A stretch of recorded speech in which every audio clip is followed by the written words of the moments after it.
Good morning, everyone. This is Jeff from the Cyber Pro podcast. It's Friday. I'm excited because my guest today, her name is Jackie McGuire, and she is also, in addition to being awesome, the keynote speaker at the Pacific Hackers Conference in Mountain View, California, November 18th and 19th. We'll get back to that in a second.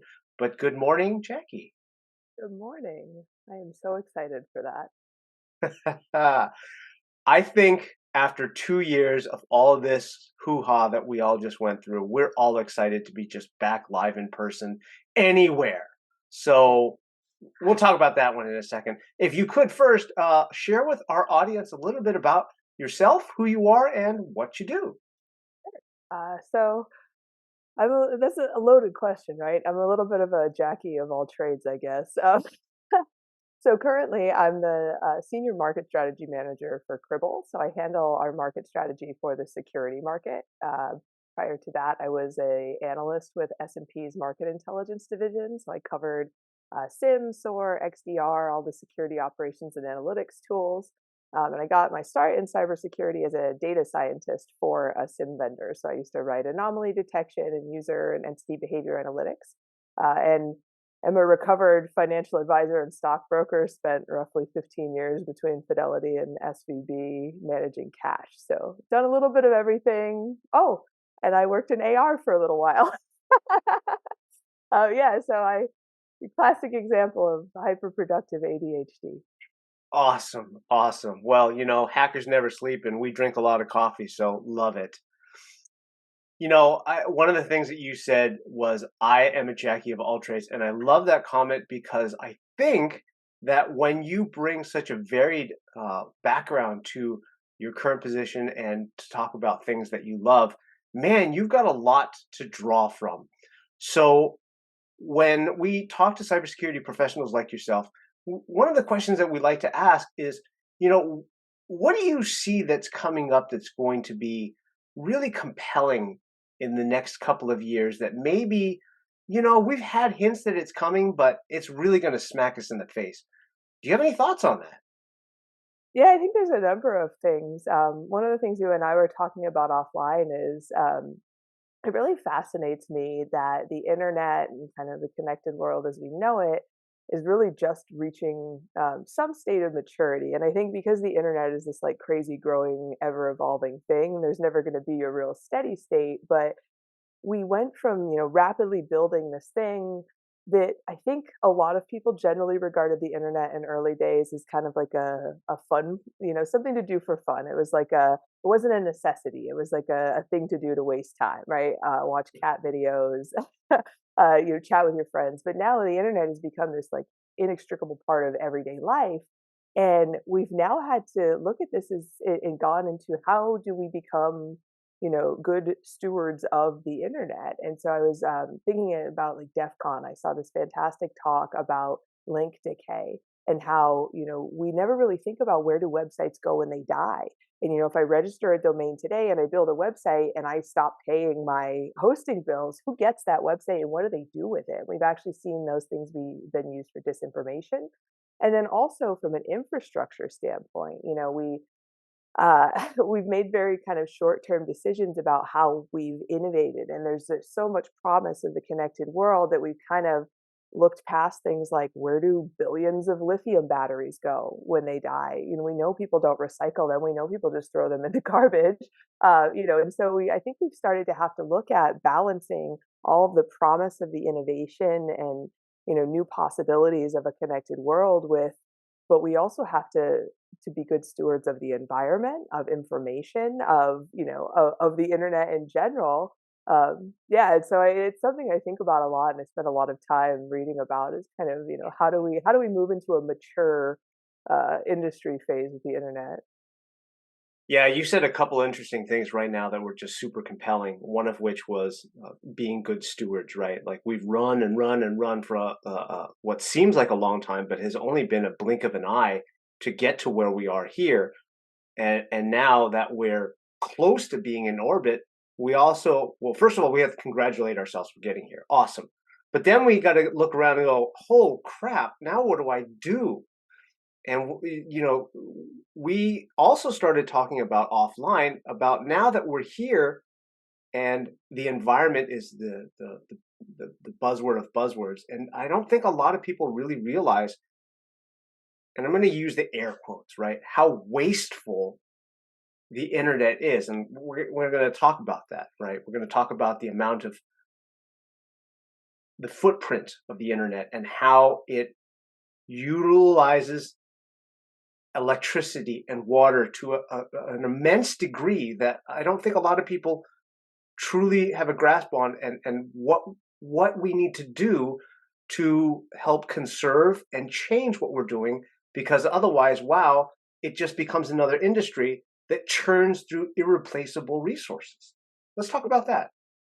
Yeah, it's interesting. I think this is one of those symptoms we were talking about with cloud computing. So, cloud computing, the cloud was this big thing, and it was going to solve all of the problems, right? You'd be able to access everything from everywhere. You would never have to buy your own servers again. If you needed 1,000 computers tomorrow, you could just run 1,000. If you needed five, you could run five the next day. Great, phenomenal. Huge problem with that, right? So, when you have your own, say, server farm, and you're adding it servers, and you're all of a sudden you do something and it just maxes out all of your servers, they all run to full capacity, your electricity bill spikes. You see that.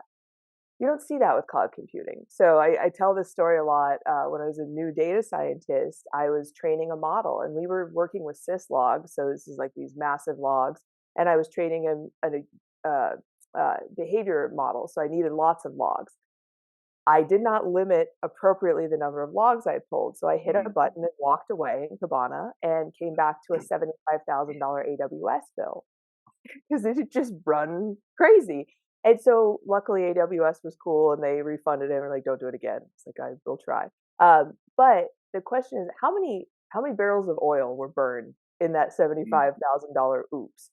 And so, the statistic that's kind of jarring is that the cloud just surpassed the airline industry for carbon emissions. Mm. And average data center, one data center, uses as much electricity as 50,000 homes. And most of the larger, newer generation data center campuses run 8 to 12 of those buildings. So we're talking about using 500,000 homes worth of electricity for one data center.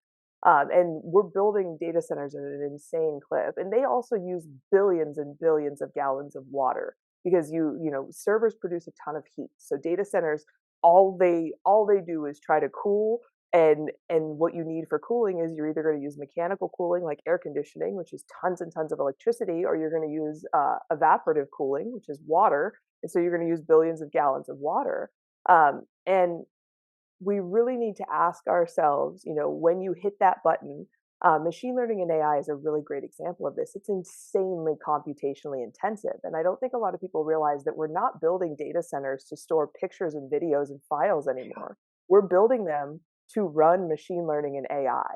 And because those things are so computationally intensive, they take a lot more server power. And so, yeah, I mean, I think we haven't gotten to a great point where before you hit a button, it says, you're going to use this many pennies of cloud of cloud compute, which equals this many, this much in carbon footprint. We haven't gotten there yet. And because computing has become so highly specialized, most people who are hands on the keyboard every day are so many layers removed from that. It's not even a consideration. So that's kind of my soapbox every time I talk about being more efficient with data and being more efficient with computing and not writing crappy, inefficient code. I mean, like I always I rage against regex in line for stuff, right? Because it's like, one, it breaks, but two, that is so inefficient and so computationally intensive when you're running these like crazy regex parsing things. But there's a real environmental impact to that. It's not just like, oh, I'm a cranky data scientist who likes my Python pristine, right? One follow-up question, and I think that we made the analogy of how many uh, households that the average data center uses, and you threw out the number of 500,000, and that in itself is not only boggling, but also an incomplete picture, right? Because if you have a population of 500,000 people, even their usage is going to be cyclical. It'll go up, it'll go down, but there's the average point is going to be a lot lower than what we think it is, Mhm.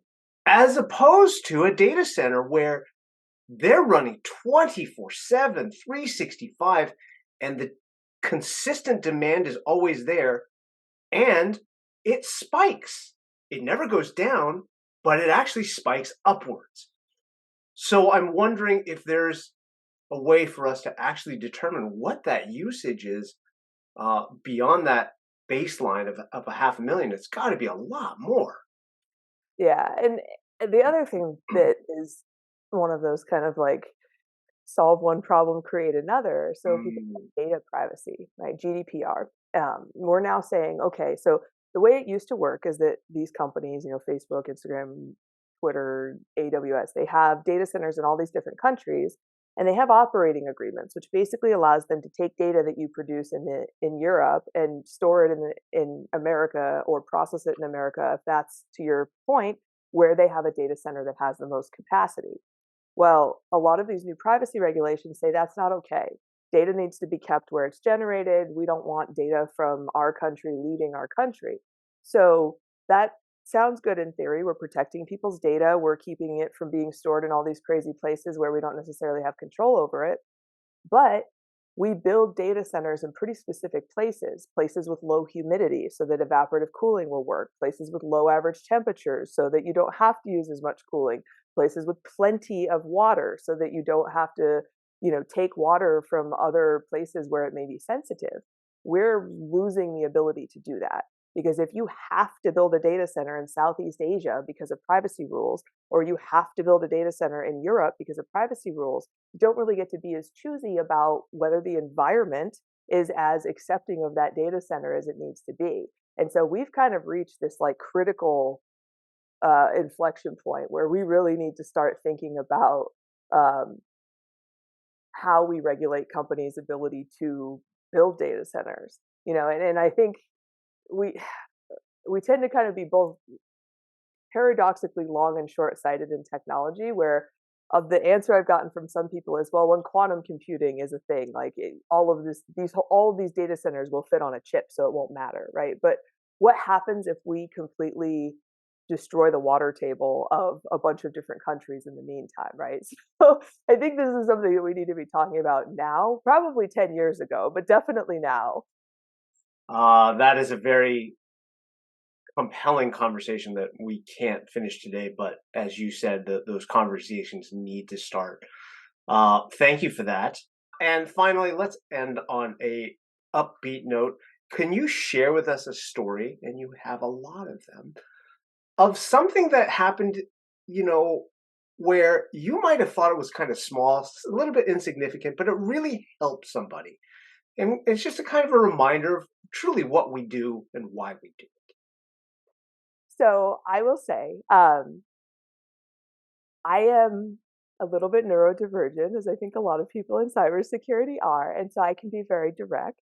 Um, and I am usually the person that will tell you things that other people won't, and I've learned to be more tactful about it as I've gotten older. But a very dear friend of mine, uh, I just kind of, as a side note, said to him one day, I said, I think your friends aren't that nice to you, and maybe you should hang out with people that are a little bit nicer. Um, and it's just a small thing, right? That like you should hang out with people who treat you the way you treat them because you're like a really nice person. Several years later, he had a child and he called me and he said, her name is Isabel Jacqueline because I hope that she grows up to be as kind and honest as you are. Uh, so the guy literally named his kid after me, and he was like, nobody had ever really been that honest with me. So yeah, so I think like I've definitely put my foot in my mouth doing that sometimes, but it was one of the times it was like, oh, I don't know if I should have said that, but it actually turned out really well. So for everybody out there whose friends are not nice to them, there are people out there who will be nice to you. Oh, I'm just gonna fall down. You just stabbed me. That's why I like the internet. Because you can find all the people who are as nice, like who are the same kind of nice as you are, right? Like you don't have to Yes. settle for like the 10 jerks you graduated from high school with. And we're going to kill it right there because how else are we going to drop the mic? Jackie McGuire, thank you so much for your time today. We look forward to seeing you soon. And to our audience, one last plug for the Pacific Hackers Conference in Mountain View, California, November 18th and 19th. Jackie McGuire will be the keynote speaker and will have more awesome stories to share. Thank you for your time today, Jackie. Hey, you made it to the end. Thanks so much. For more episodes, you can find them here.